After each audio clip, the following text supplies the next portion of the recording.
देखिए आज पढ़ना जो है solubility of gas in liquid.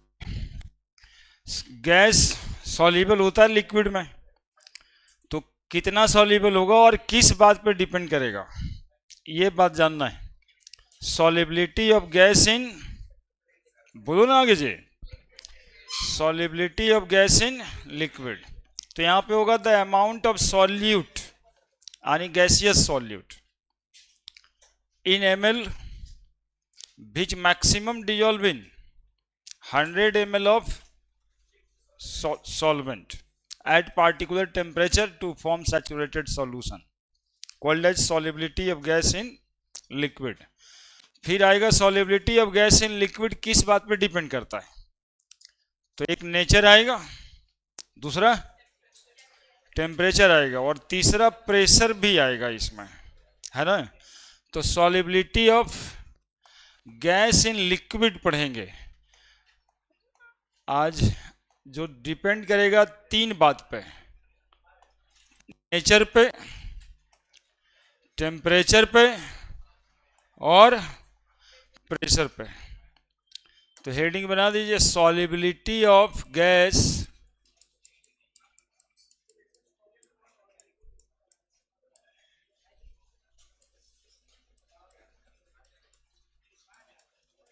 In liquid.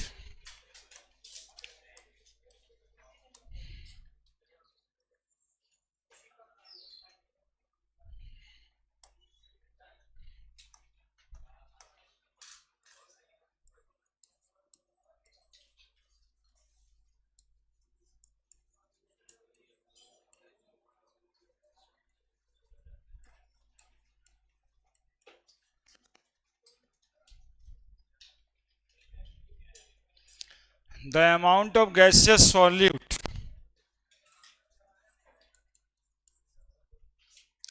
which dissolve in 100 ml of solvent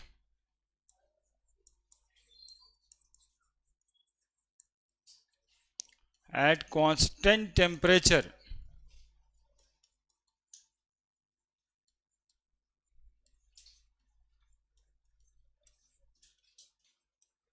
to form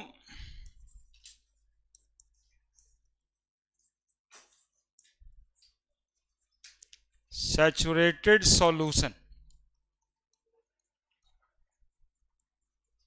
known as solubility of gas in liquid of that gas in liquid। जैसे example देखो कौन सी बातें हो रही है, ऑक्सीजन गैस वाटर में dissolve हो जाएगा, तो amount of oxygen which maximum dissolve in 100 ml of water at particular temperature to form saturated solution called as solubility of oxygen in water। कि ऑक्सीजन का कितना अमाउंट मोल में, ग्राम में, पानी में जो मैक्सिमम डिजोल्व हो जाए किसी पार्टिकुलर टेम्परेचर पे। सॉफ्ट ड्रिंक में CO2 प्लस वाटर होता है, तो कितना मैक्सिमम अमाउंट ऑफ CO2 जो डिजोल्व किया 100 ml वाटर में, है ना, मैक्सिमम अमाउंट ऑफ सॉल्यूट।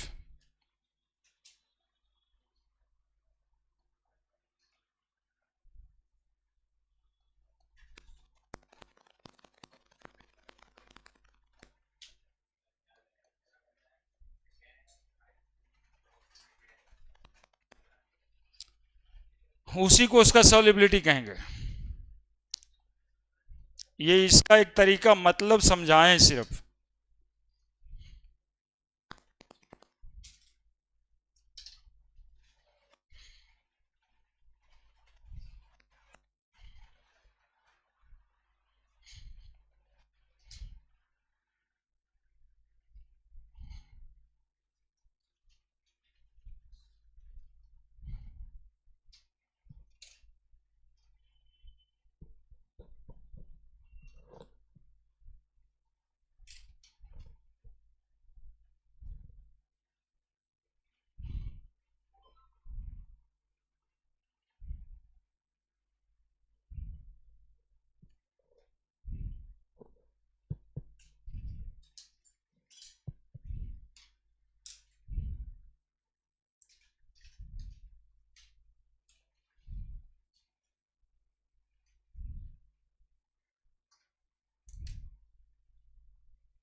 बोलिए क्या समस्या है।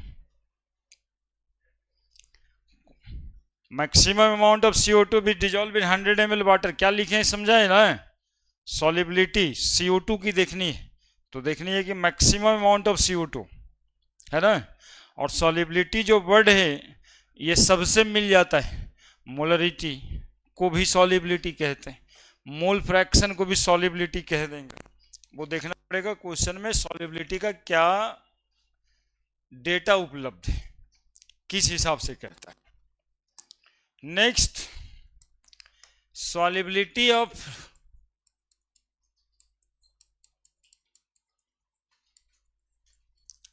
गैस इन लिक्विड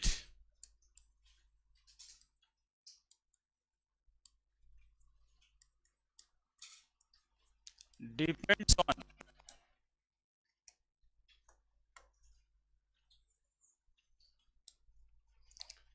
पहला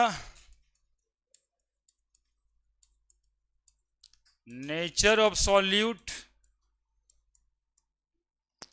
किस बात पे डिपेंड करता है, नेचर ऑफ सॉल्यूट पे। पिछले दिन पढ़े थे नेचर में लाइक डिजॉल्व लाइक, तो सेम वही है, जैसे को तैसा ही डिजॉल्व करेगा। क्या क्या बात पढ़े थे कि आयनिक सॉल्यूट कोई हुआ तो वो सॉल्युबल होगा वाटर में, हाइड्रेशन कॉम्प्लेक्स बना के। पोलर कोवैलेंट मॉलिक्यूल हुआ तो वो पोलर कोवैलेंट सॉल्वेंट में ही यानी वाटर में ही डिजॉल्व करेगा।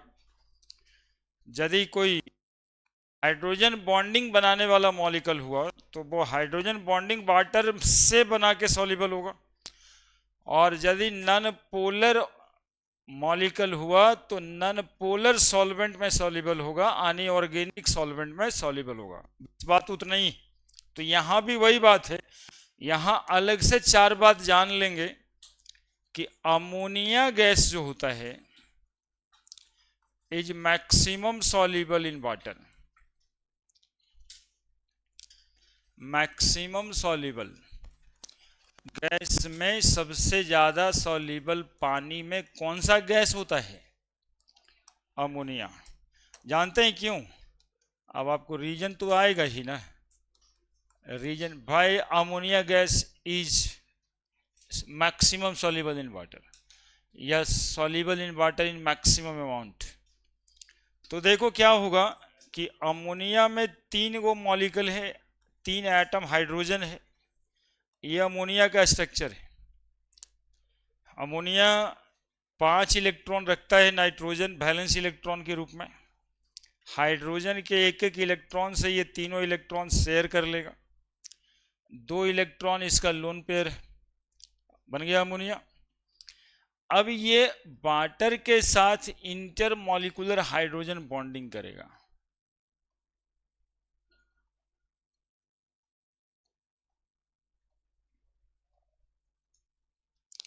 तीनों हाइड्रोजन, कारण नाइट्रोजन पे इलेक्ट्रोनेगेटिव, हाइड्रोजन पे स्लाइटली, समझ गया होगा सब ये बात।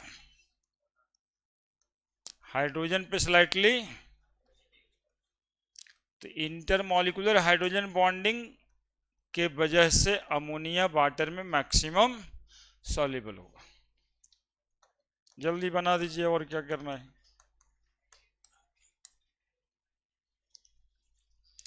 अमोनिया के बारे में एक बात और जानना है, ammonia is most easily liquefiable gas,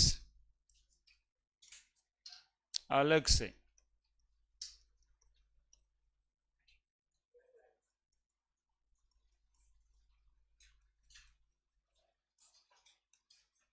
सबसे जल्दी कौन सा गैस लिक्विफाई हो जा सकता है, अमोनिया।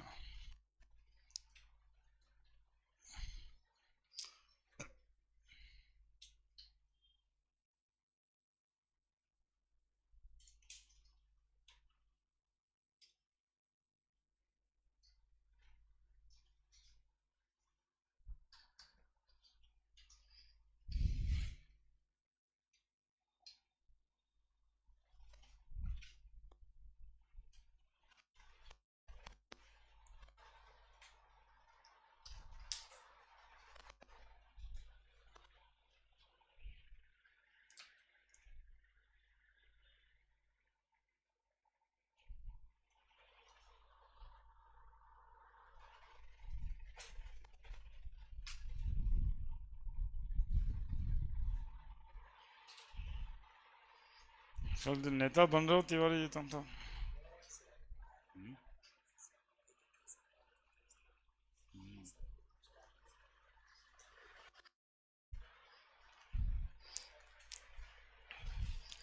हाँ हाँ, अच्छा तो लग रहा था कि रोड पे दो चार पांच आदमी खड़ा था भाई नेता।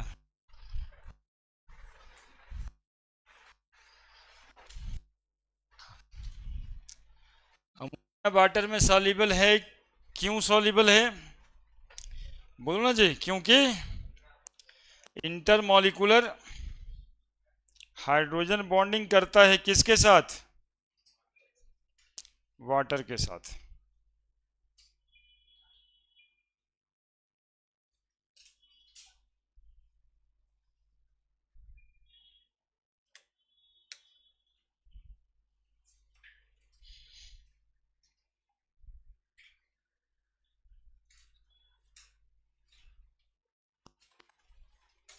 बड़े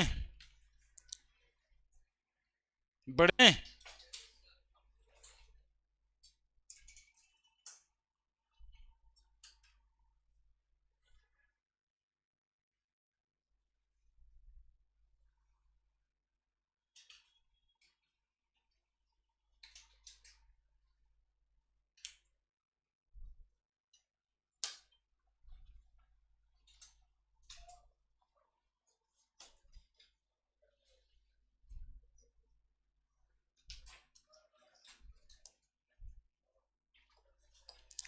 next, carbon dioxide gas CO2 gas also soluble in water. Anyone tell me which type of force of attraction is responsible for this? Dipole dipole. Carbon dioxide gas soluble in water. देखो carbon dioxide gas CO2 का structure, carbon पे plus oxygen पे minus, यहां water molecule. Dipole समझ रहा होगा सब, एक सिस्टम ऑफ चार्ज, एक प्लस चार्ज है और एक माइनस चार्ज है और दोनों ये छोटे वाले दूरी से जुड़ा हुआ है। ऐसे सिस्टम ऑफ चार्ज को क्या बोलते हैं? डाइपोल कहते हैं। तो ये CO2 में एक डाइपोल जैसा बिहेव करता है और ये वाटर में एक डाइपोल जैसा बिहेव करता है। अब इसका नेगेटिव इसके पॉजिटिव के साथ फोर्स ऑफ अट्रैक्शन में रहता है। Dipole dipole force of attraction.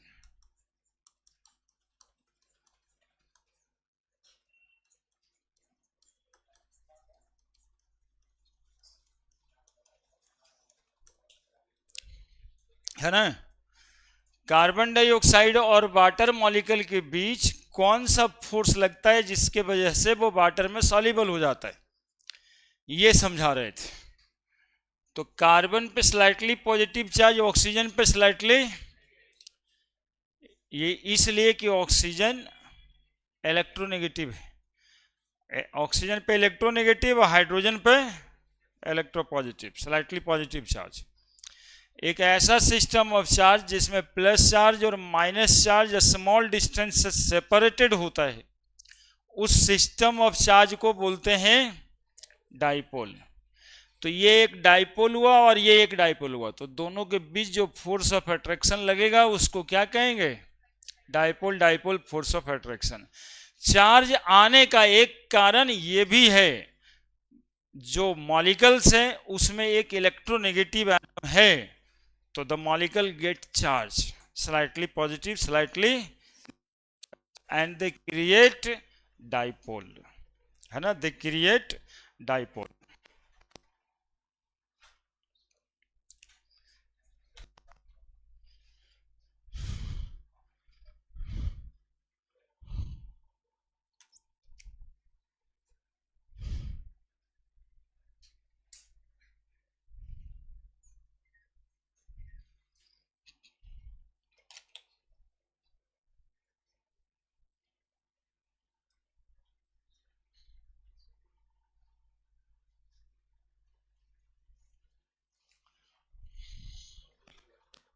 तुम लोग पढ़ता होगा अभी मेथड्स ऑफ चार्जिंग। देखो फ्रिक्शनल इलेक्ट्रिसिटी होगा। नहीं, बाल में कंघी करते हैं, कंघी में बिट्स ऑफ पेपर सट जाता है, हानि चार्ज आ गया। सिल्क से ग्लास को रब करते हैं, सिल्क पे चार्ज आ जाता है। पॉजिटिव चार्ज आता है कि नेगेटिव चार्ज आता है, ये आप लोग देखना, ये एग्जामिनेशन में आता भी है, नीट वाले में। Frictional electricity. दूसरा चार्ज इलेक्ट्रिक इफेक्ट से भी आता था। तीसरा थर्मियोनिक इमिशन से भी आता था। चौथा ये मॉलिक्यूल में electronegative electro positive photo electric effect याद है सबको? वो कितना पोल बनाए थे, सनलाइट आता था, है ना, बर्क फंक्शन होता था। तो उसमें एक चार्ज, लेकिन ये चार्ज जो है इंडिपेंडेंट नहीं है, ये चार्ज बंधा हुआ है, प्लस माइनस दोनों चार्ज एक साथ प्रेजेंट होता है, स्मॉल डिस्टेंस से सेपरेटेड, तभी उसको डाइपोल कहते हैं। ऐसा नहीं कि एगो चार्ज यहाँ पे है, एगो चार्ज यहाँ पे है, अब ये डिस्टेंस से सेपरेटेड है तो इसको हम नहीं कहते हैं, डाइपोल नहीं कहते हैं। इसमें ये डिस्टेंस छोटा होना जरूरी होता है, और छोटा डिस्टेंस बॉन्ड लेंथ से छोटा और कोई डिस्टेंस नहीं होता है, क्योंकि 10 to the power -10 angstrom, 10 to the power minus मतलब 10 to the power -10 metre, 10 to the power -12 metre के रेंज में होता है। अब 1 मीटर दोनों के बीच में दूरी है, तो वो जुड़ा हुआ है क्या? वो इंडिपेंडेंट चार्ज है। अब देखो, hydrogen gas is more soluble than helium gas in water। Hydrogen और हीलियम गैस भी वाटर में सॉल्युबल होता है, लेकिन हाइड्रोजन गैस ज़्यादा सॉल्युबल होता है, किससे? हीलियम से। और यहाँ पे कौन सा फोर्स ऑफ अट्रैक्शन दोनों के बीच लगता है? तो कोई एक्स्ट्रा फोर्स ऑफ अट्रैक्शन नहीं है, van der Waals force of attraction है, van der Waals force of attraction है ना। कौन सा फोर्स ऑफ अट्रैक्शन लगता है? Van der Waals force of attraction लगता है। अब यहां पर एक बात लिख दिया कि हाइड्रोजन मोर सॉल्युबल होता है हीलियम से, तो सुनो थोड़ा van der Waals force of attraction की बात कर लें। Van der Waals force of attraction एक इंटरमॉलिक्यूलर फोर्स ऑफ अट्रैक्शन है, दो मॉलिक्यूल के बीच में लगने वाला यूनिवर्सल फोर्स ऑफ अट्रैक्शन है।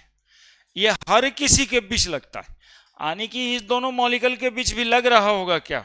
तो बिल्कुल लग रहा होगा। उसके अलावा ये एक्स्ट्रा फोर्स ऑफ अट्रैक्शन लग रहा है, जिसमें इंटरमॉलिक्यूलर हाइड्रोजन बॉन्डिंग लग रहा था, उसमें वैन डर वाल फोर्स लग रहा था क्या? तो हाँ लग रहा था, वो इंटरमॉलिक्यूलर एक्स्ट्रा लग रहा था। ये वैसे ही है जैसे हमारे और आपके बीच में फोर्स ऑफ अट्रैक्शन नहीं है, तब भी एक फोर्स ऑफ अट्रैक्शन लगता है, जिसको कहते हैं ग्रेविटेशनल फोर्स ऑफ अट्रैक्शन। इससे कोई रोक नहीं लेगा, वो फोर्स ऑफ अट्रैक्शन हम दोनों के बीच लगेगा ही। ये अलग बात है कि इस फोर्स ऑफ अट्रैक्शन से हम तुम पे गिरने वाले नहीं है, कभी गिरेगा कब कोई? क्या यूनिवर्सल फोर्स ऑफ अट्रैक्शन है, सबके बीच लगता है। जैसे वहां पे ग्रेविटेशनल फोर्स ऑफ अट्रैक्शन लगता है, वैसे ही केमिस्ट्री में मॉलिक्यूल के बीच में van der Waals force of attraction लगना है। अब हमारे पास सवाल यह है कि हाइड्रोजन गैस ज्यादा सॉल्युबल होता ना हीलियम से, इसके पीछे क्या कारण है? सुनते रहिएगा। तो ग्रेविटेशनल फोर्स का ही रेफरेंस लेंगे। F बराबर फॉर्मूला था G into M1 M2 by R square, यानी फोर्स जो था मास ऑफ बॉडी के डायरेक्टली प्रोपोर्शनल था ना। जितना भारी बॉडी होगा उतना ज्यादा ग्रेविटेशनल फोर्स ऑफ अट्रैक्शन लगेगा एक दूसरे के बीच। यहां पे van der Waals force of attraction भी मॉलिक्यूल के साइज पे डिपेंड करता है। जितना बड़ा मॉलिक्यूल होगा, जितना बोलो ना जी। अरे गुण इसी से आएगा। देखते हो ना, सहती माता की, देखिए, देखे, ऑटोमेटिक वो निकलता है। उसी तरह से ये बातें होती है। और उस फेर में रहोगे, उस फेर में रहोगे, उस चक्कर में रहोगे कि हाँ उसके बाद वाला पूरा कर दें, तो मतलब तुम मेरे से कनेक्ट हो, बातों से कनेक्ट हो रहे हो। यही मतलब है उसका भी कि हम सहती माता की बोल रहे हैं तो आप जय कह रहे हैं कि नहीं कह रहे हैं? जय कह रहे हैं तो आप कनेक्टेड हैं, माता जी से कनेक्टेड हैं। और नहीं कह रहे हैं तो आप अपने दुनिया में हैं, हम अपने दुनिया में हैं। तो देखिए क्या बोल रहे थे कि वैंडरवाल फोर्स ऑफ अट्रैक्शन किस बात पे डिपेंड करता? मॉलिक्यूल साइज पे। रेफरेंस भी दिए हैं, ग्रेविटेशनल फोर्स ऑफ अट्रैक्शन मास पे डिपेंड कर रहा है, वैसे ही ये फोर्स ऑफ अट्रैक्शन किस बात पे डिपेंड करता है? तो हाइड्रोजन का साइज बड़ा है कि हीलियम का साइज बड़ा है? अब ये बात हम लोग को ऐसे देखने से पता चलेगा। हाइड्रोजन मॉलिक्यूल बनाएंगे तो दो एटम हाइड्रोजन का है, दो एटम हाइड्रोजन का है मॉलिक्यूल में। एक एटम ये, एक एटम ये, दोनों के बीच दो इलेक्ट्रॉन का शेयर हुआ है, हाइड्रोजन मॉलिक्यूल बना है। क्या हीलियम में भी दो इलेक्ट्रॉन है? देखो एग्जाम्पल बहुत क्लोज मामला वाला था, इसलिए लिखे हैं मोर सॉल्युबल। हाइड्रोजन दो एटम मिलकर के भी दो ही इलेक्ट्रॉन था, हीलियम को भी दो इलेक्ट्रॉन है। लेकिन यदि पूछा जाए भाई कि हाइड्रोजन मॉलिक्यूल के साइज बड़े हों कि हीलियम के, तो हीलियम तो एटॉमिक फॉर्म में एग्जिस्ट करता है, ये मॉलिकुलर फॉर्म में, ये दो एटम रखता है एक साथ, ये एक ही एटम है। साइज बड़ा किसका होगा? हाइड्रोजन का। तो हाइड्रोजन का साइज बड़ा होगा तो फिर वैंडरवाल फोर्स ज़्यादा लगेगा, ज़्यादा लगेगा तो ज़्यादा सॉल्युबल होगा। ठीक है, इसलिए hydrogen molecule is more soluble than, कोना में जगह मिला है लेकिन बहुत important, according to solubility of different gases, according to solubility ammonia gas is more soluble than carbon dioxide gas, than H2, than He। बहुत इंपॉर्टेंट लिखिएगा, कारण पूछा जाए तो अमोनिया में इंटरमॉलिकुलर हाइड्रोजन बॉन्डिंग होता है, कार्बन डाइऑक्साइड में dipole dipole force of attraction होता है, हाइड्रोजन हीलियम में वैंडरवाल। अब ज़्यादा वैंडरवाल कहाँ पे? हाइड्रोजन में, और कम हीलियम में। यही सवाल इस तरह से आ जाए, हालांकि इस टॉपिक का नहीं है। According to liquefaction more easily liquefiable gas कौन सा है? तो फिर अमोनिया है, और तब कार्बन डाइऑक्साइड है, तब H2 है, और तब He है। ये सब वैसा वाला क्वेश्चन है जिसको कि हम लोग बाद में आने एग्जामिनेशन होता है उसके बाद में दिखा देते हैं कि देखो ये हम पढ़ाए थे और आया था एग्जामिनेशन में, इसलिए उसको आप काफ़ी जगह देख के लिखना। ठीक है, एक और बातें जानो, अकॉर्डिंग टू वैंडरवाल कांस्टेंट, वैंडरवाल कांस्टेंट एक टर्म होता है ए, वैंडरवाल कांस्टेंट का वैल्यू होता है। इसमें भी सबसे ज़्यादा वैंडरवाल कांस्टेंट की वैल्यू किसके लिए है? अमोनिया के लिए, तब CO2 के लिए, तब H2 के लिए, तब He के लिए। तीनों में कारण सेम है।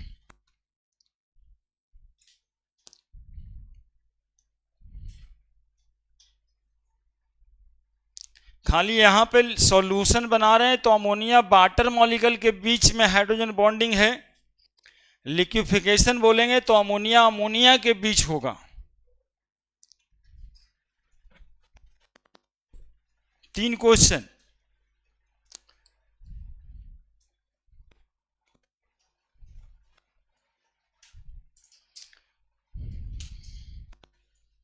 वैंडरवाल कांस्टेंट ए का जो वैल्यू है वो बताता है कि किसमें इंटरमॉलिक्यूलर फोर्स ऑफ अट्रैक्शन ज़्यादा लगेगा। तो ए जिसका ज़्यादा होता है,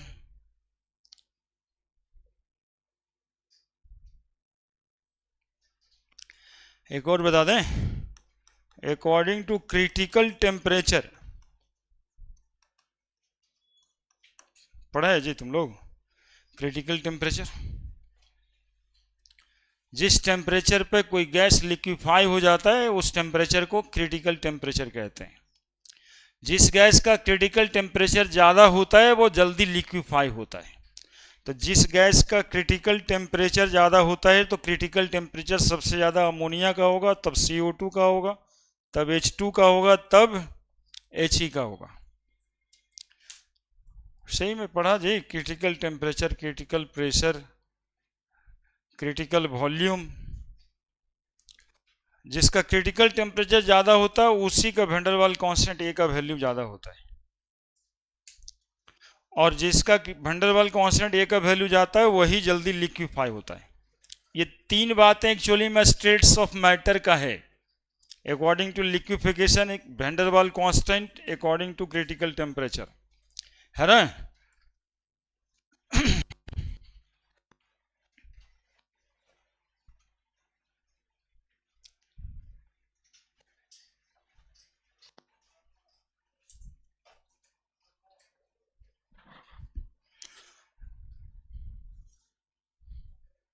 देखो देखो पीछे देख रहा है,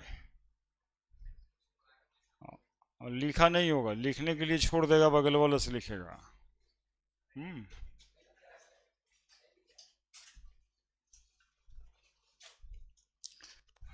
1 2 3 4 क्वेश्चन बता दिए सब। क्रिटिकल टेम्परेचर के हिसाब से, इजली लिक्विफिकेशन के हिसाब से, वैन डर वाल कांस्टेंट ए की वैल्यू के हिसाब से। हालांकि ये स्टेट्स ऑफ मैटर का है, बार बार कह रहे हैं, यहाँ पर केवल सॉल्यूशन की सॉलिबिलिटी थी। जिसका क्रिटिकल टेम्परेचर ज़्यादा होता है ना उसकी का वैन डर वाल कांस्टेंट ए की वैल्यू ज़्यादा होती है, और वही गैस जल्दी लिक्विफाई होता है।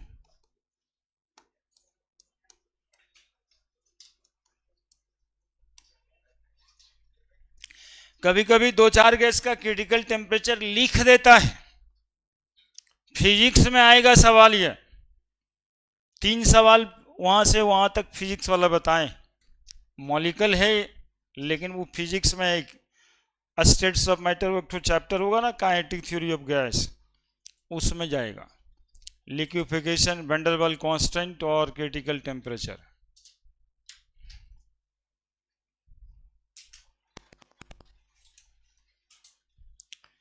बड़े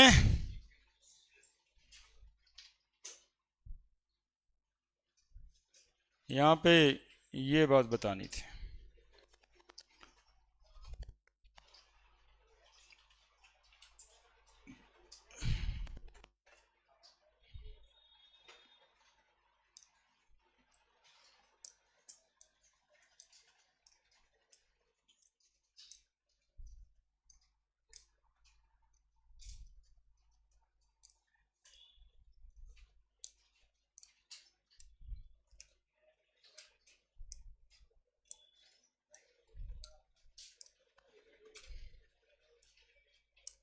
बड़े नेचर हो गया ना। दूसरा टेम्परेचर,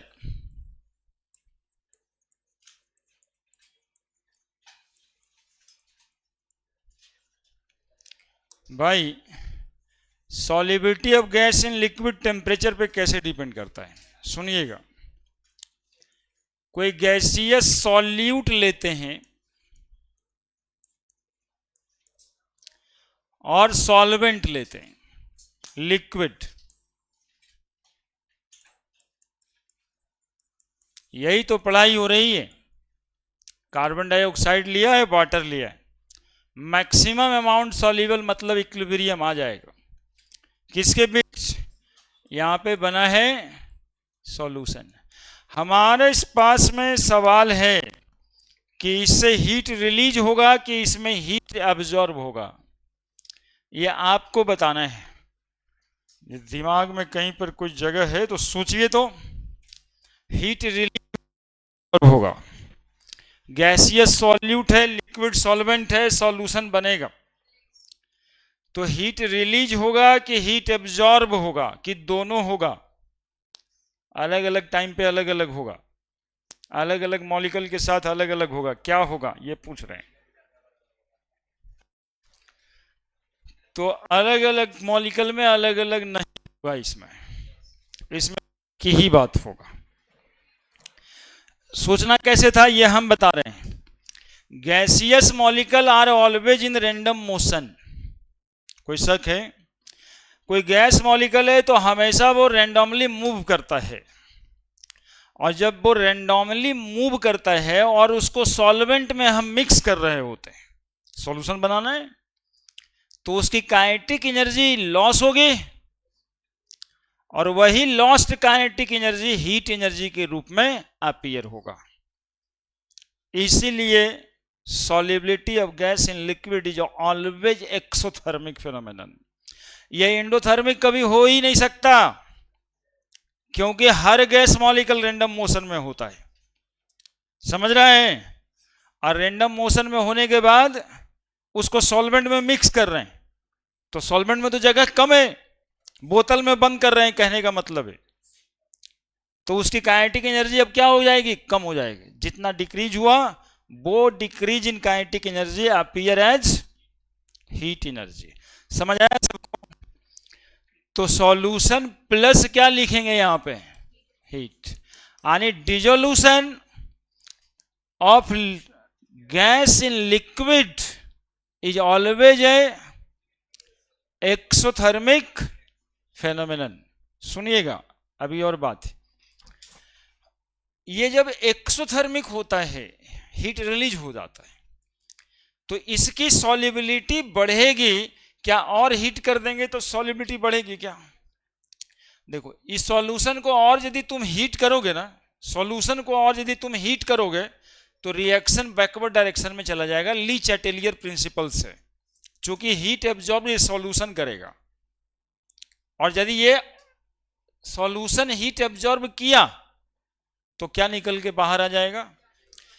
गैसियस सॉल्यूट निकल के बाहर आ जाएगा। ली चैटेलियर प्रिंसिपल है। और ऐसे भी हम लोग कह सकते हैं, कभी पार्टी करने का मन होता है तो ठंडा लाते, एक बोतल कोको कोला लेके आए, थम्स अप लेके आए, अब दोस्त आ रहा है तो कभी उसको कढ़ाई में गर्म करके पिलाए क्या? कि दोस्तों आ रहा है, अभी आधा घंटा है तो गर्म करते हैं, ला दिए ठंडा। करते हैं क्या? काहे नहीं करते? करते तब क्या होता? उसमें जितना डिजॉल्व गैस मॉलिक्यूल है ये सब बाहर निकल जाता। उसके लिए आप फ्रिज ढूंढते हैं कि और ठंडा कर दें, उसको गर्म नहीं करते हैं, ताकि जो गैस मॉलिक्यूल उस सॉल्यूशन में डिजॉल्व है वो डिजॉल्व रहे। इसी के लिए ना पहले से खोल के भी रखते नहीं है कि सब आ जाएगा तभी खुलेगा, नहीं तो सब गैस बाहर हो जाएगा। बस वही है, बस वही है। इसको जितना ठंडा किया जाएगा उतना ज़्यादा सॉल्युबल होगा, जितना गर्म करेंगे सॉल्युबिलिटी खत्म। तो solubility of gas in liquid, solubility of gas in liquid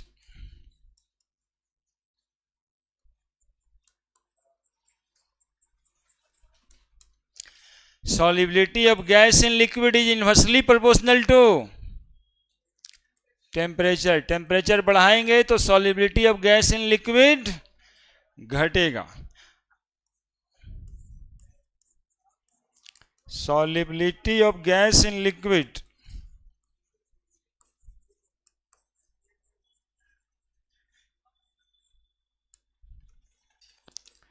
decreases with increasing temperature. अब देखो आजकल एसर्शन रीजन का टाइम आ गया है, यही सब एसर्शन रीजन में रहता है। ये एक लाइन एसर्शन में है तो ये तो आप जान ही रहे हैं, solubility of gas in liquid decreases with increasing temperature. अब इसको कहता है जस्टिफाई। अब इसको जस्टिफाई लीजिए, यही जानकारी था, इसी को क्वेश्चन बना दिया। तो क्या आंसर करेंगे आप? तो पहला आंसर करेंगे अकॉर्डिंग टू ली चैटलियर्स।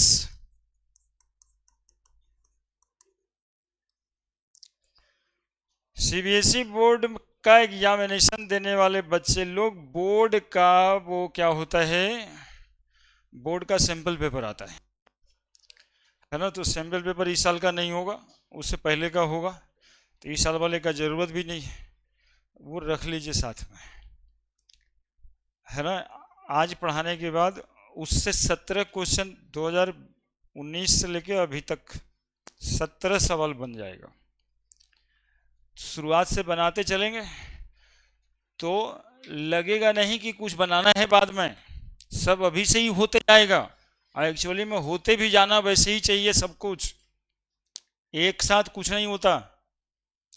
मतलब एक साथ रिवीजन कर सकते हैं आप, फिर से सैंपल पेपर बनाइएगा, ये सब बहुत मुश्किल है। रख लीजिए अभी से, आपको क्वेश्चन प्रैक्टिस करना ही है तो 2 किताब रखिए ना बोर्ड के लिए, वो एनसीईआरटी बना लीजिए, वो सैंपल पेपर बना लीजिए, बात खत्म, बोर्ड हो गया। तैयारी जेई का कर रहे हैं, क्वेश्चन बैंक, बाकी इधर उधर देखने की जरूरत का, सीधा एक जैसा ही चलिए। अब वहां पर जाके देखेंगे तो इस सब तरह का क्वेश्चन मिलने लगेगा कि भाई सर पढ़ाए तो इतना ही कि solubility of gas in liquid decreases with increasing temperature, तो जानबे करते हैं, अब इसको जस्टिफाई करने के लिए कह रहा है। तो जो पढ़ाए वो तो क्वेश्चन आ गया, तो आंसर वह क्या करें। तो एक्चुअली में हम आंसर दिए ली चैटेलियर प्रिंसिपल के हिसाब से, है ना। यदि इसको हीट करेंगे तो ये रिएक्शन बैकवर्ड डायरेक्शन में शिफ्ट करेगा, ठीक है। तो सॉल्यूशन से ही गैसियस सॉल्यूट बाहर निकल जाएगा, ठीक है।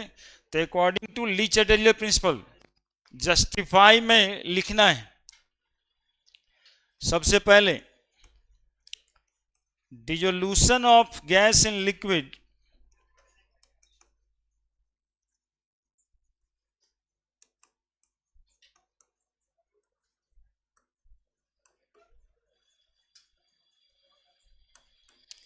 Dilution of gas in liquid is exothermic in nature as gaseous molecule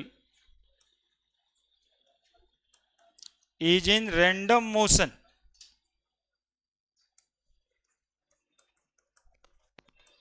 when they dissolve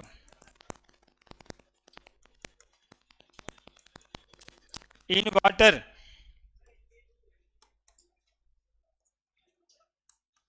Their kinetic energy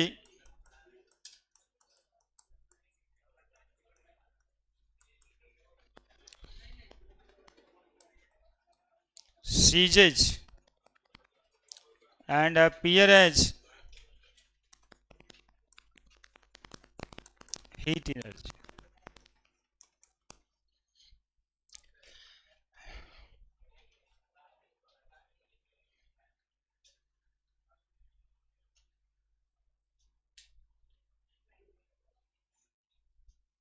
दिखाई दे रहा होगा, दिखाई दे रहा है। Dilution of gas in liquid exothermic in nature as gaseous molecule is random motion when they dissolve in water. Their kinetic energy ceases and appear as heat energy. According to Le Chatelier's, when we heat the gaseous molecule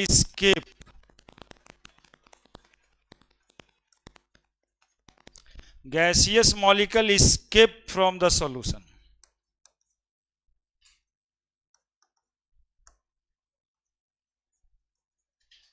and come at equilibrium. जितना ज़्यादा आप heat करेंगे उसी हिसाब से gas molecule उससे निकल के कहाँ चला जाएगा। हाँ, अब इसी वजह से ठंडा का पार्टी देने के लिए घर में फ्रिज ढूंढता है आदमी कि फ्रिज है तो उसमें रख देते हैं, नहीं है तो बगल में आंटी को पूछ लेते हैं, कोई चूल्हा पे रख के गर्म नहीं करना शुरू कर देगा। ये जितने भी सॉफ्ट ड्रिंक है वो सबकी बातें कर रहे हैं।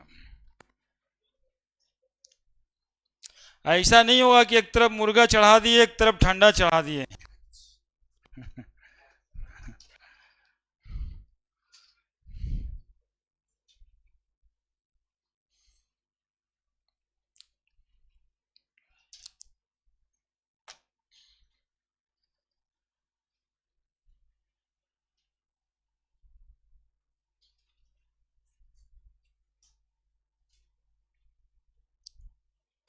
ये पहला स्टेटमेंट था।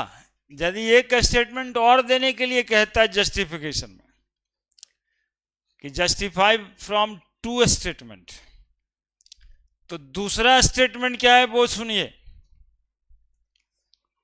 गैसियस लॉ में एक लॉ पढ़े थे, चार्ल्स लॉ। ये भाई साहब कहते कि volume of gas increases with increasing temperature. तो जब आप टेम्परेचर बढ़ाते हो तो गैस का वॉल्यूम बढ़, और गैस का वॉल्यूम बढ़ेगा तो वो सॉल्यूशन में घुला हुआ नहीं रहेगा। वॉल्यूम गैस का बढ़ा है तो सॉल्यूशन से वो बाहर निकल के रहेगा। इवन टेम्परेचर बढ़ाओ और गैस को तुम भागने नहीं दो तो प्रेशर कुकर फट जाता है। नहीं, इतना ज़्यादा वो वॉल्यूम से प्रेशर एग्जर्ट करता है ना। टेम्परेचर बढ़ा रहे हैं, गैस मॉलिक्यूल का वॉल्यूम बढ़ रहा है, वो भागना चाहेगा और भागने नहीं दोगे तो यदि आपका कंटेनर बर्दाश्त कर सकता है वो प्रेशर तब ठीक है, नहीं तो ब्लास्ट भी कर सकता है। तो टेम्परेचर बढ़ाने से तो दूसरा में ली चैटेलियर के अलावा, वो छोटा हो जाएगा, ली चैटेलियर्स के अलावा किसको ले आए?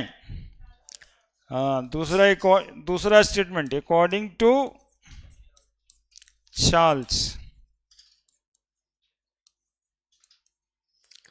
है ना। Volume is directly proportional to temperature. Volume of gas expand upon heating, so the gaseous molecule escape from gaseous solution,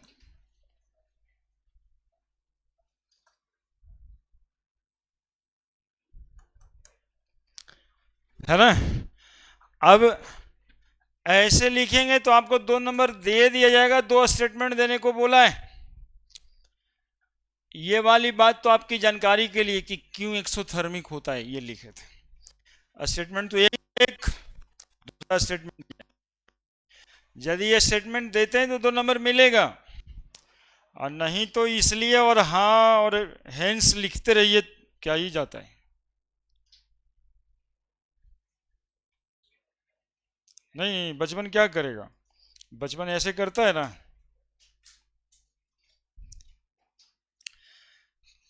कि लिखा हुआ है क्वेश्चन में, अच्छा solubility of gas in liquid decreases with increasing temperature, एक लाइन तो वही हुआ।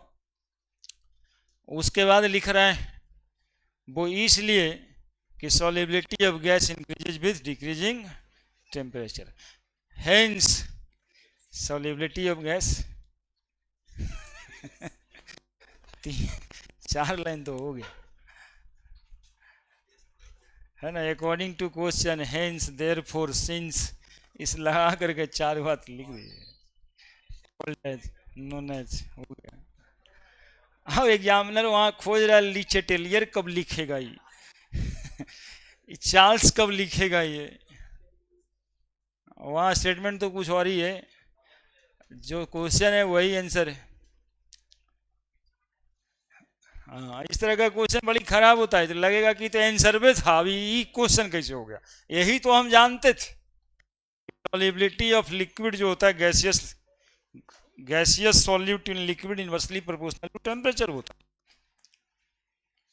ठीक है, बढ़े आगे। अब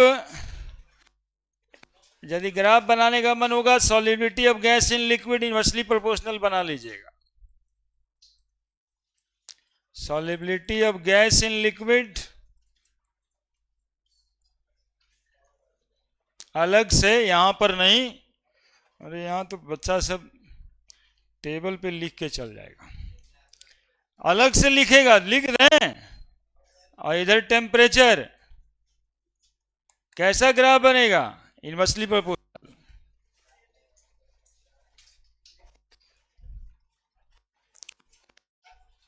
तुम लोग ऐसा नहीं खोजना कि पीछे में जगह लगा करके लिख देना। अब तीसरा टॉपिक आ रहा है कि प्रेशर पे भी डिपेंड करता है solubility of gas in liquid. किस पर डिपेंड करता है, प्रेशर पे। इस पे एगो भाई साहब भी आ जाएंगे, हेनरी लॉ है ना, हेनरी साहब नियम दिए हैं कि कितना प्रेशर लगाने पर कितना अमाउंट ऑफ गैस डिजॉल्व होगा, क्या मोल फ्रैक्शन होगा गैस का। बढ़े,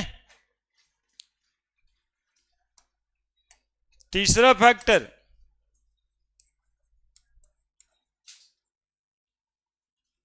प्रेशर। सॉलिड इन लिक्विड पे प्रेशर पे डिपेंड नहीं करता था। क्यों नहीं करता था, इनकम्प्रेसिबल होता था। तो गैस क्यों डिपेंड कर रहा है, क्योंकि ये कंप्रेसिबल है। इसको दबा दबा के और दबा के और दबा के ज्यादा से ज्यादा अमाउंट में डिजॉल्व कर सकते हैं, है ना। इसलिए चूंकि गैस कंप्रेसिबल होता है, इसीलिए solubility of gas in liquid pressure पर डिपेंड करेगा। और ये डायरेक्टली प्रोपोर्शनल होगा, और ये डायरेक्टली प्रोपोर्शनल होगा कि solubility of gas in liquid, solubility of gas in liquid directly proportional to, बोलिए ना जी, directly proportional to pressure. Henry साहब कहते हैं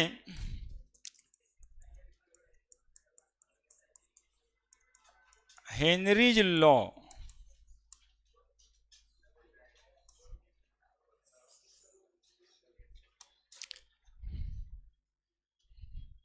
हेनरी साहब कहते हैं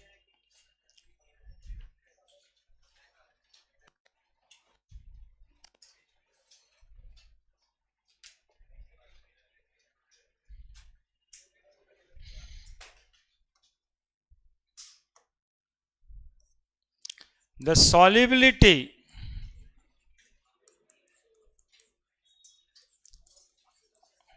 न, solubility छोड़ दो, किताब में है लिखा हुआ, the mass of gas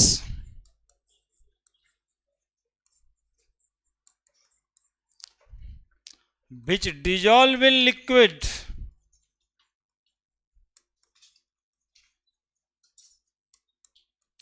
is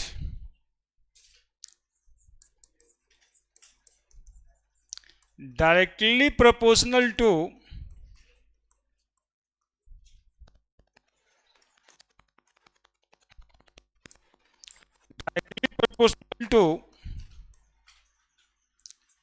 pressure applied on the gas.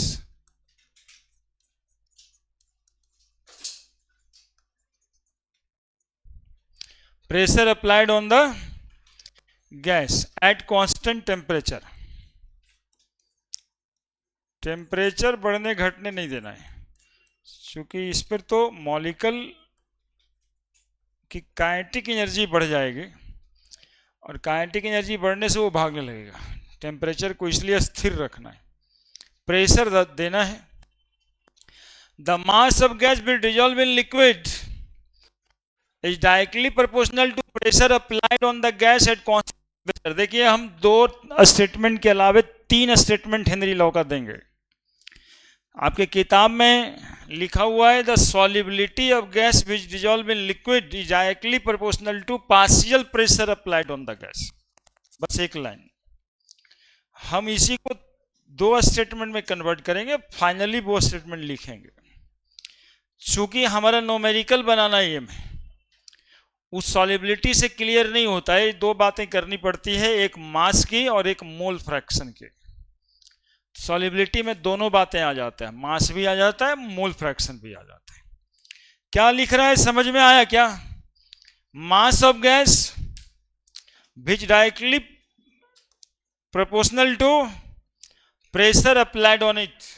कह रहा है कि भाई कोई सॉल्यूट का कितना मास डिजोल्व होगा, सॉल्युबल होगा, ये डिपेंड करेगा कि उस गैस पे आप कितना प्रेशर लगा रहे हैं। जितना ज़्यादा प्रेशर लगाइएगा उतना ज़्यादा मास ऑफ गैस डिजोल्व होगा।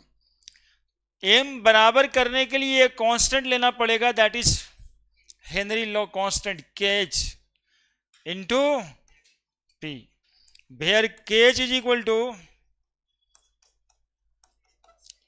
हेनरीज लॉ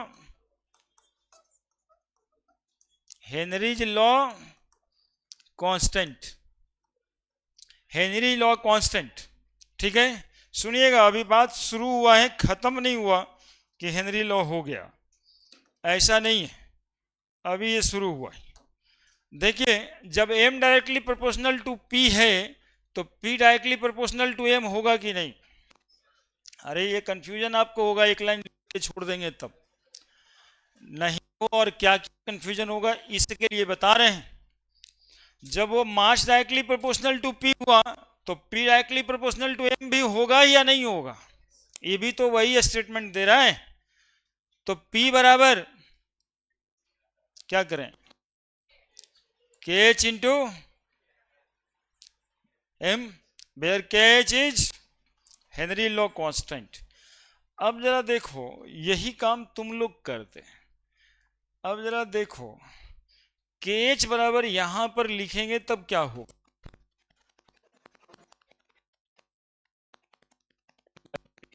और यहां पर KH बराबर लिखे तब क्या होगा? तब दोनों एक के है।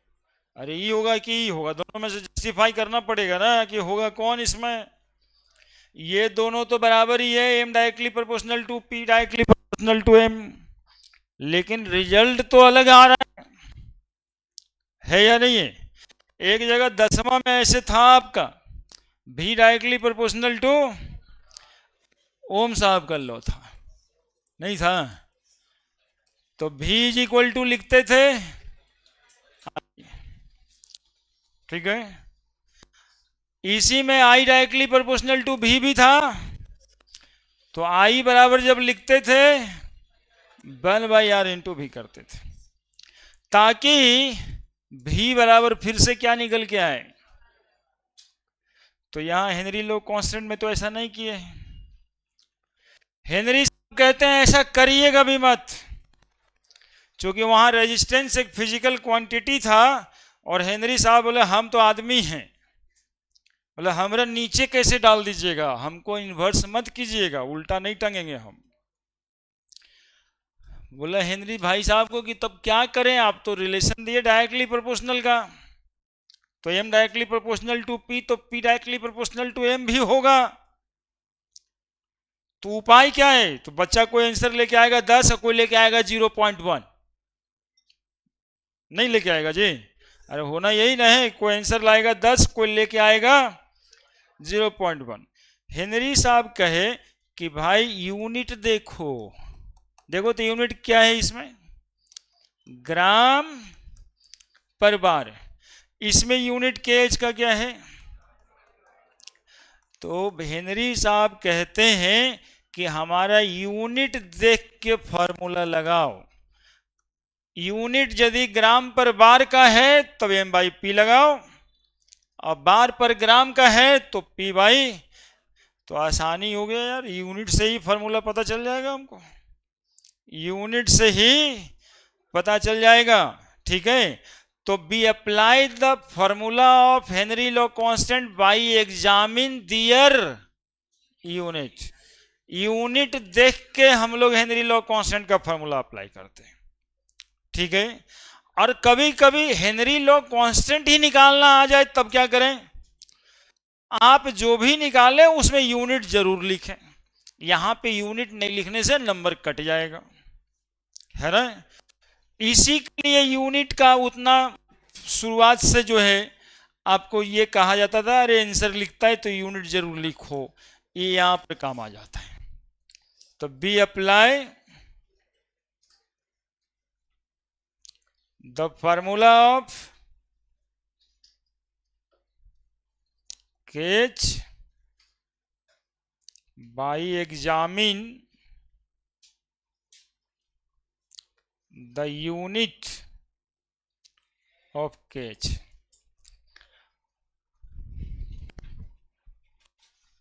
कहाँ पीछे देख के बतियाते रहता है यार, तुमको मना करते रहते हैं तब।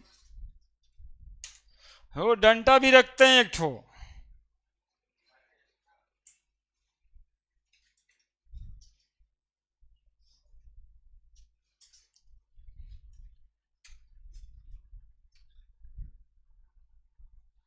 झूठे खुश हो रहा, खुश होने से कोई फर्क भी ना पड़ता है, और फिर भी खुश होते जा रहे हैं।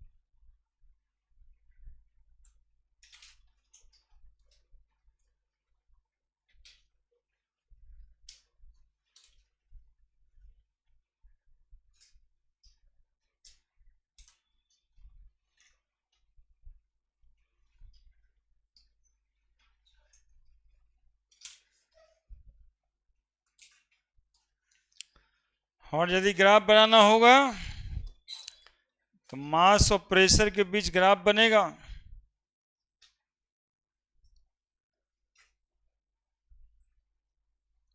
और डायरेक्टली प्रोपोर्शनल है तो ऐसे बनेगा।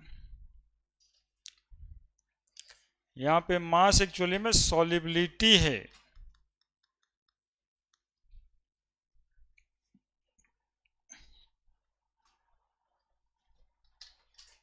अमाउंट है। जितना ज्यादा प्रेशर अप्लाई करोगे भाई, उतना ज्यादा अमाउंट ऑफ गैस डिजॉल्व होगा।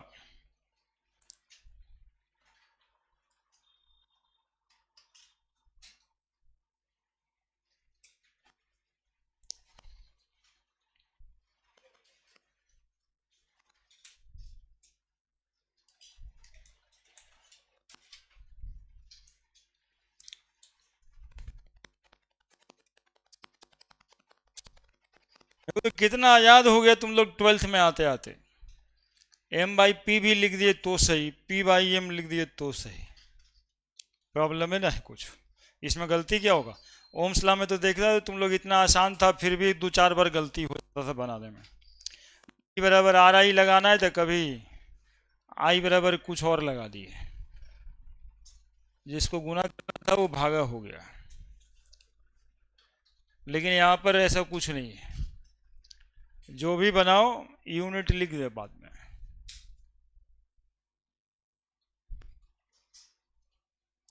बढ़े।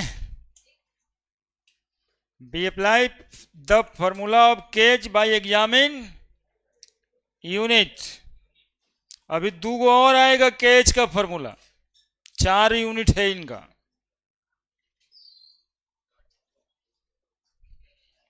बढ़े। अब जरा देखो, कोई ले लो, एम बराबर ऑल्सो कर देना यहां पे K H into P,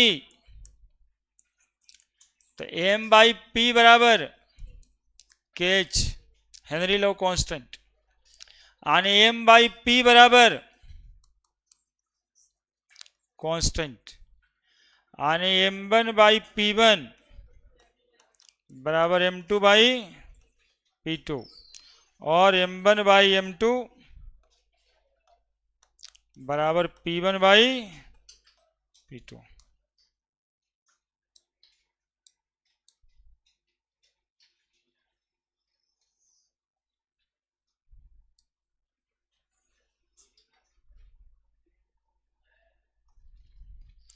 M1/M2 बराबर P1/P2।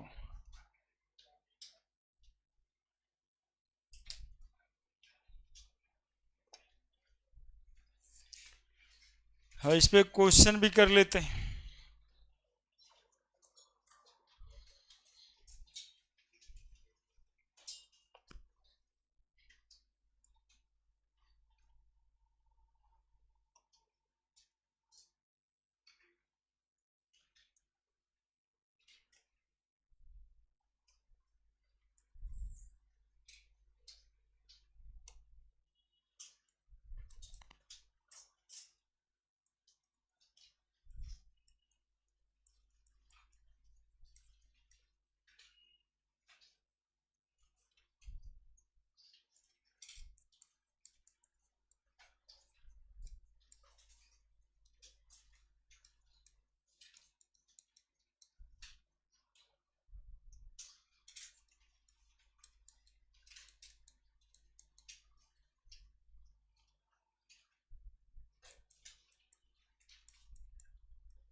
लीजिए।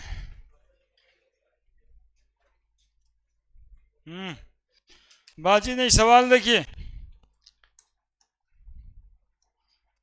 दोस्तों से बात तो करते ही रहना है, कहीं भागल थोड़े जा रहा है वो। हाँ, ये क्लास जो है यो भागल नहीं जा रहा है, लेकिन जरूरी क्या है ये समझना है, ये भागल जा रहा है कि नहीं जा रहा है। नहीं, भागल कहाँ जा रहा है? रिकॉर्डेड है तो भागल कहाँ जा रहा है? रिकॉर्डिंग है, इसलिए भागल नहीं जा रहा है।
वो दशमलव आगे पीछे है क्या?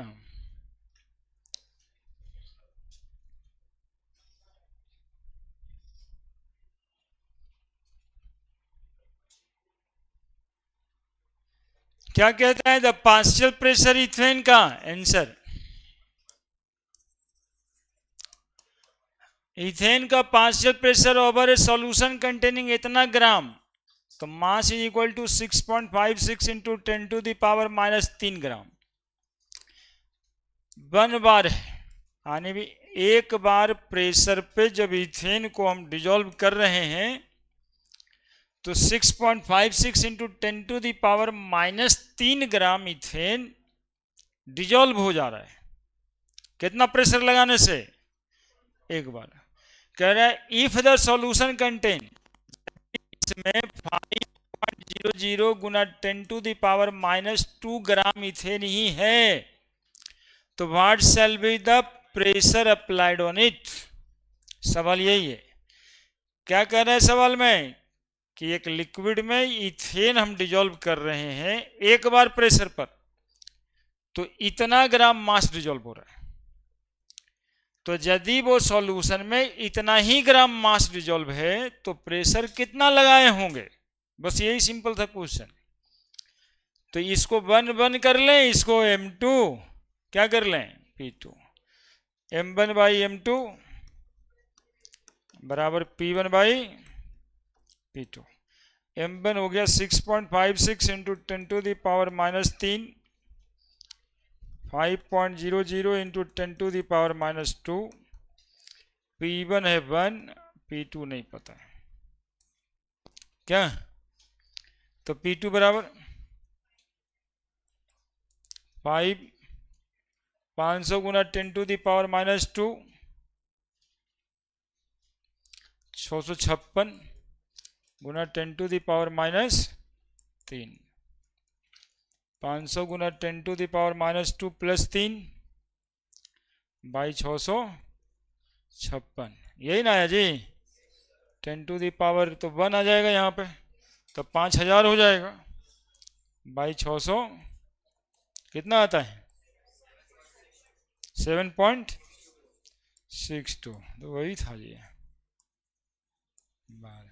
हो तो क्या ठीक ही था।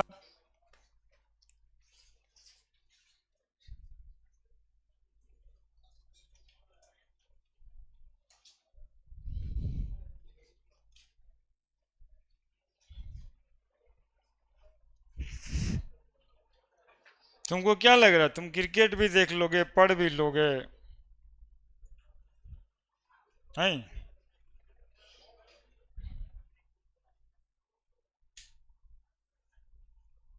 चल रहा है ना।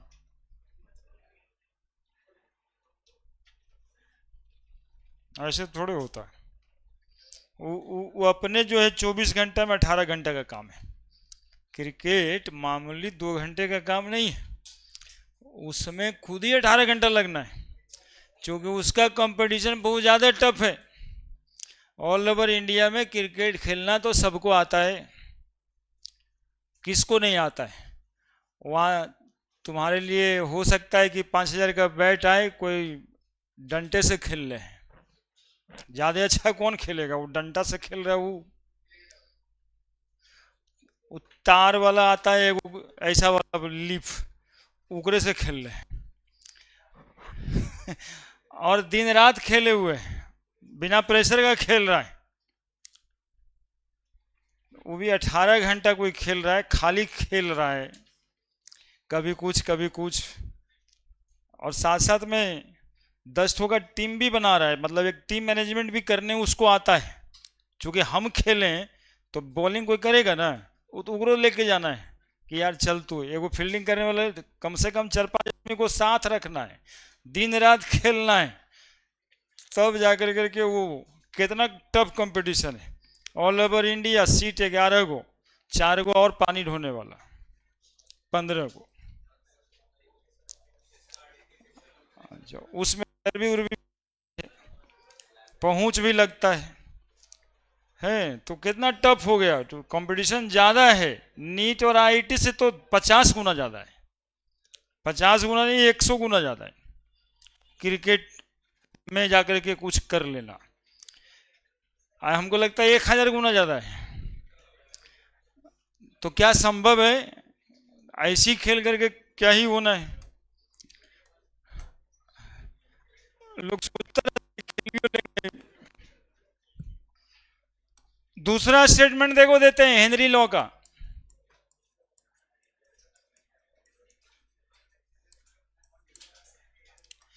इस बार क्या कहते हैं, the mole fraction,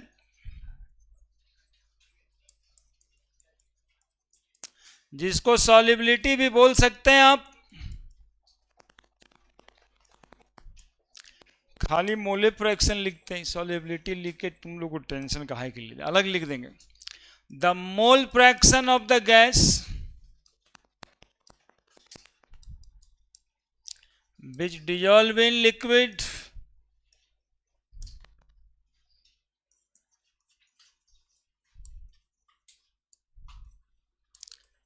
is directly proportional to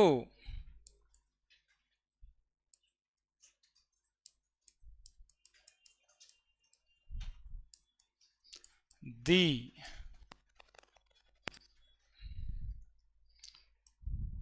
partial pressure of the gas.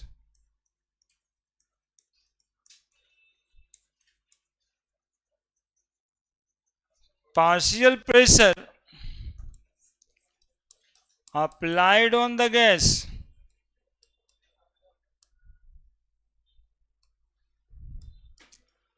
at constant temperature.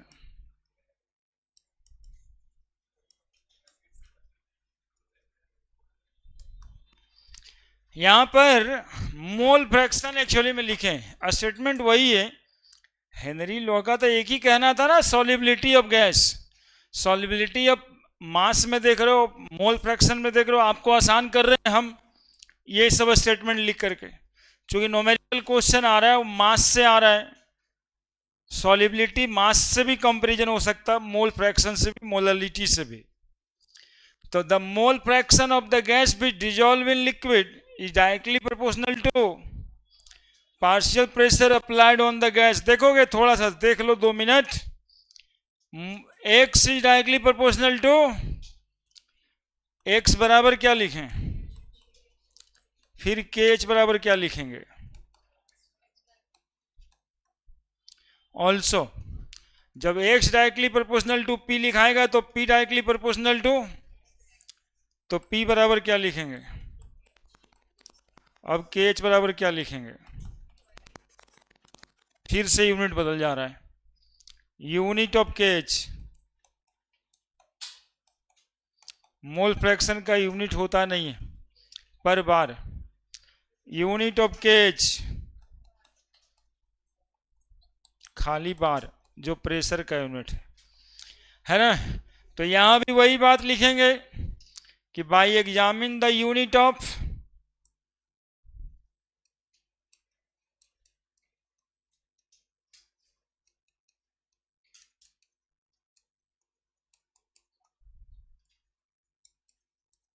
केच be apply formula.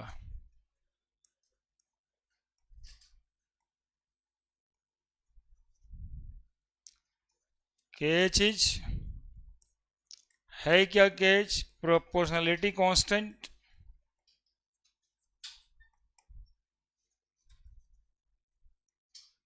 And known as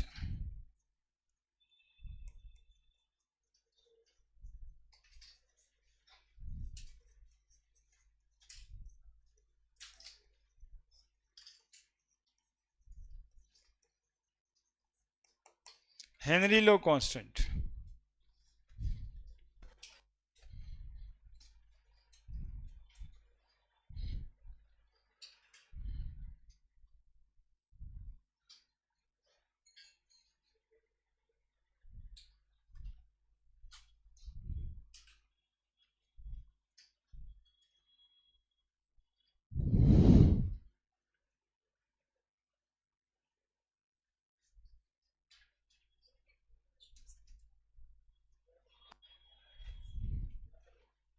क्या था देखें,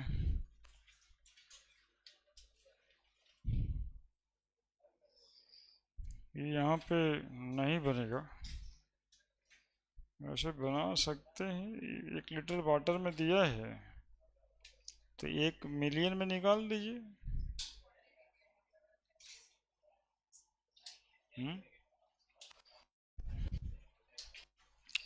0.02 है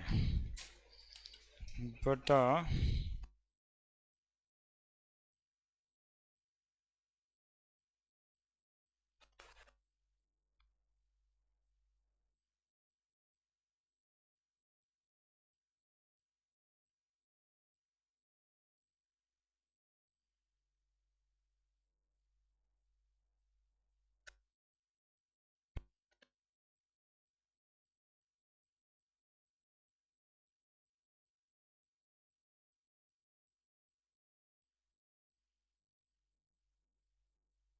कैल्शियम कार्बोनेट रहता है तो ठीक बन जाता है क्या? कर दिया, वही कैल्शियम कार्बोनेट कर दीजिए उसको।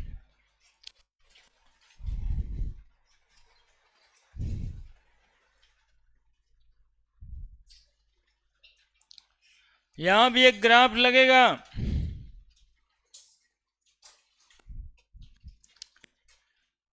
के एच और एक्स के बीच।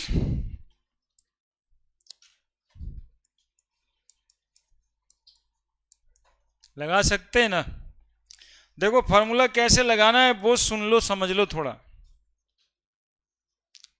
इधर प्रेशर या मोल फ्रैक्शन, अच्छा ठीक ही है लिख रहे हैं तो, प्रेशर और इधर में मोल फ्रैक्शन। कैसा ग्राफ जाएगा जी? Directly proportional. ठीक है, फॉर्मूला कैसे लगाएं हिंदी में? देखो यूनिट लगा करके तो लगाई गई, हम बता रहे हैं कार्बन डाइऑक्साइड और पानी डिजोल्व किए, सोडा वाटर बनाना है। ठीक है, 500 ग्राम पानी लिया, 500 ग्राम पानी लिया, उसमें CO2 ऐड करेंगे, सॉल्यूशन बनाएंगे। तो हेनरी साहब समझा रहे हैं, देखो प्रैक्टिकली क्या समझा रहे हैं, एप्लीकेशन क्या है वो प्रैक्टिकली समझ लो कि कार्बन डाइऑक्साइड का कितना मोल, कितना ग्राम हम डिजोल्व कर सकते 500 ग्राम वाटर में। तो हेनरी साहब कहते हैं भाई इस पे जितना ज्यादा प्रेशर लगाओगे उतना ज्यादा तुम पानी में इसको डिजोल्व कर सकते हो। तो हेनरी लॉ का जो न्यूमेरिकल होगा उस न्यूमेरिकल में यही पूछा जाएगा कि भाई हम इतना प्रेशर लगा दिए कार्बन डाइऑक्साइड पर, अब तुम बताओ कि 500 ग्राम पानी में कै मोल कार्बन डाइऑक्साइड डिजोल्व होगा। यही टाइप ऑफ न्यूमेरिकल होगा ना। हम 2 बार प्रेशर लगा रहे हैं CO2 पे, 1 लीटर पानी में कितना CO2 डिजोल्व होगा ये बताओ, ऐसे ही सवाल होगा। तो P बराबर प्रेशर अप्लाइड ऑन CO2 बराबर KH ऑफ CO2 क्वेश्चन देगा, इनटू क्या कर लिखेंगे, मोल फ्रैक्शन ऑफ CO2, यही लिखेंगे ना। तो प्रेशर अप्लाइड ऑन CO2 बराबर mole, Henry law constant of CO2 in number of mole of CO2 by number of mole of CO2 plus number of mole of water. अब 500 gram रहेगा, 500 बटा 18 कर देंगे, number of mole of water निकल जाएगा। ठीक है, अब देखो इन जनरल हम तुमको समझाए ये कि फॉर्मूला लगा के न्यूमेरिकल कैसे सॉल्व करेंगे। कोई भी गैस होगा उसका प्रेशर, कोई भी गैस का कितना प्रेशर अप्लाइड करना है ये, चाहे वो निकालना हो चाहे प्रेशर दे के नंबर ऑफ मोल पूछे।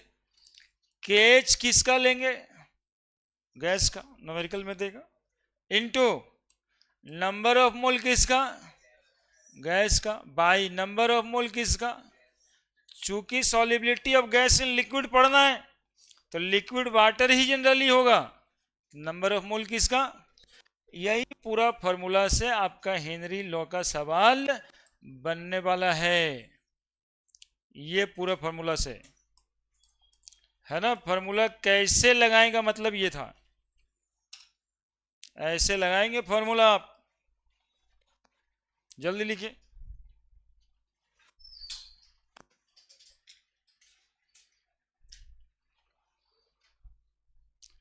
यहां पर क्या समझाए?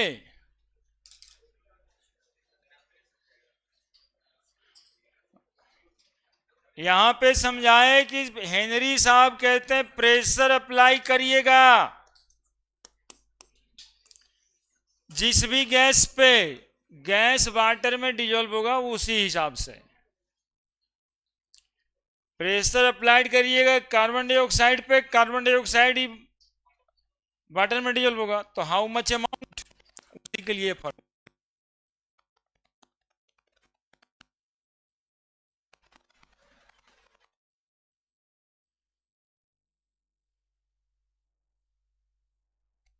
संडे कॉम्बिनेशन है कंसंट्रेशन मेजरमेंट का, बोले थे पिछले दिन ना।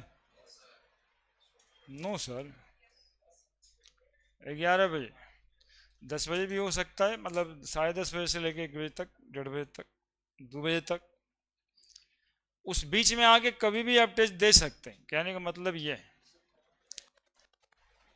है ना, 11 बजे आइडियल। केवल मेजरमेंट कंसंट्रेशन है टॉपिक, हेनरी लॉ नहीं आ रहा है, खाली मेजरमेंट ऑफ कंसंट्रेशन, यानी मोलरिटी, मोलरिटी जो पढ़े थे 6 क्लास किए साहब 11th के और 12th के रिवीजन के नाम पे, और चैप्टर में भी है, तो उसका एक टेस्ट दे दीजिएगा। कब? अरे कब बोले, कब बोला गया है? कब है? संडे? हाँ, अगला संडे नहीं, हाँ कल ही है। आज अभी दोपहर है ना, तो रात में रात होगा, तो फिर कल सुबह होगा वही 11 बजे। बाद में ऐसे नहीं कहिएगा कि हमको लगा था सर अगला संडे को है। हाँ, इसलिए बताए इतना डिटेल में, अगला संडे को नहीं, कब? अरे रुको यार, अभी तुम ही लोग के काम की बात कर रहे हैं। अब सुनो, हम लोग क्या करेंगे,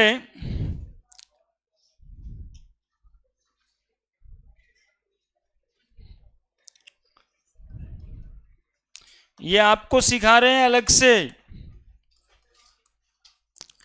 फॉर डाइल्यूट सॉल्यूशन।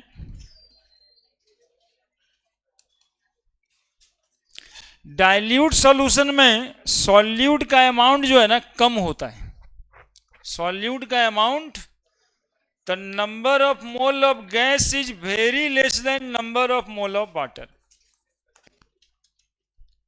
ठीक है, number of mole of gas is very less than number of mole of water.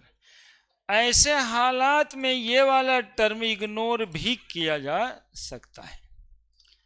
Then number of mole of gas may be neglected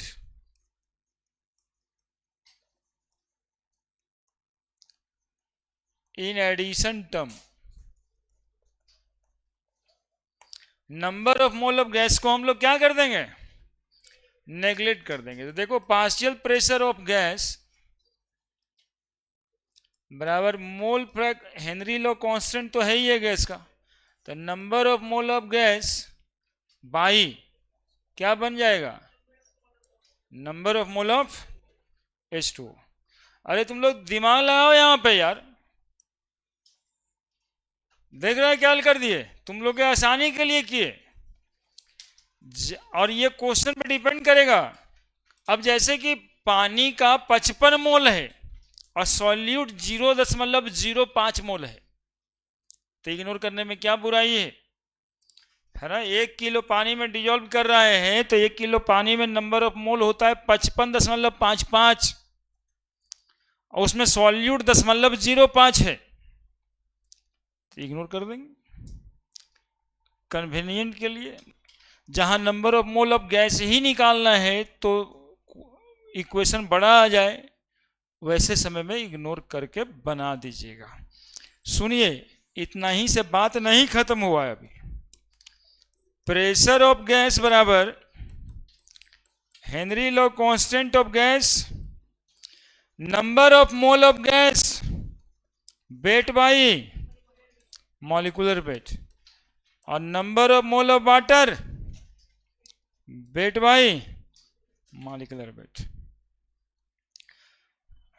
नहीं आप लोग देख रहे हैं सीरियसली? देखते रहिए, यहाँ पर कुछ से कुछ हो जाता है तुरंत तुरंत में। हाँ, एक बार ऐसे ही हुआ ये कि पढ़ाते पढ़ाते एक बच्चा बाथरूम चला गया और 2-4 मिनट के बाद आया, तो उसका रियल वाला व्यूज ये था कि सर शुरुआत से तो बढ़िया ही समझ रहे थे, जब से 5 मिनट बाथरूम में गए और उसके बाद आया तो पता ही नहीं लग रहा था क्या बोल रहे हैं आप। अल्लाह, ऐसे भी हो जाता है।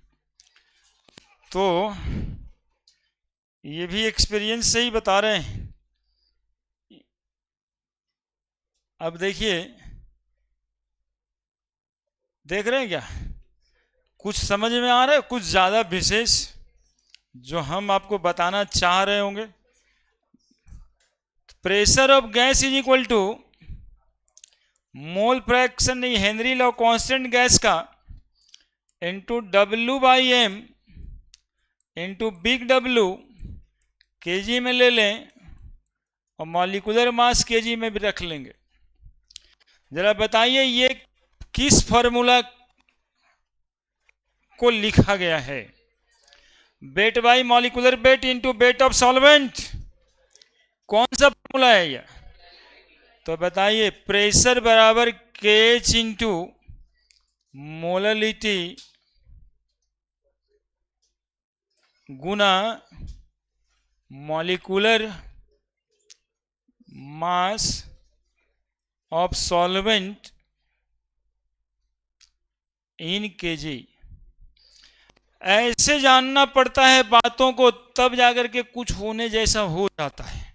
अब सीधा यदि कोई सवाल में मोललिटी दिया रहेगा, प्रेशर या कुछ पूछ रहा होगा, तो लगा देंगे फॉर्मूला, सीधा सीधा फॉर्मूला KH इंटू मोललिटी गुना मॉलिक्यूलर मास ऑफ सॉल्वेंट, किस चीज में?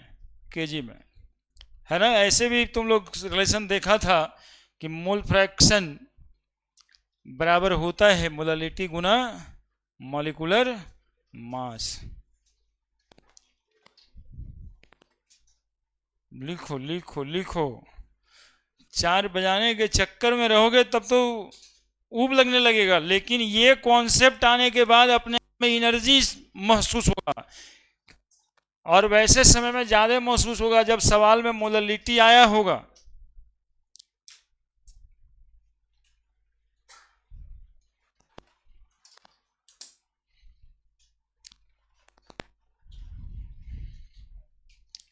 क्वेश्चन है, इस पे अगला दिन भी क्लास होगा। हेनरी लॉ कांस्टेंट का कैरेक्टरिस्टिक जानना होगा और हेनरी लॉ का एप्लीकेशन जानना होगा, ठीक है? और कुछ न्यूमेरिकल कर लेंगे इस पे, है ना? इधर तो बढ़ते बढ़ते यहाँ तक पहुँच गए, ठीक है? फिर ठीक है, कोई आपका बहुत ज़्यादा समय लिए नहीं, कल केवल याद रखिएगा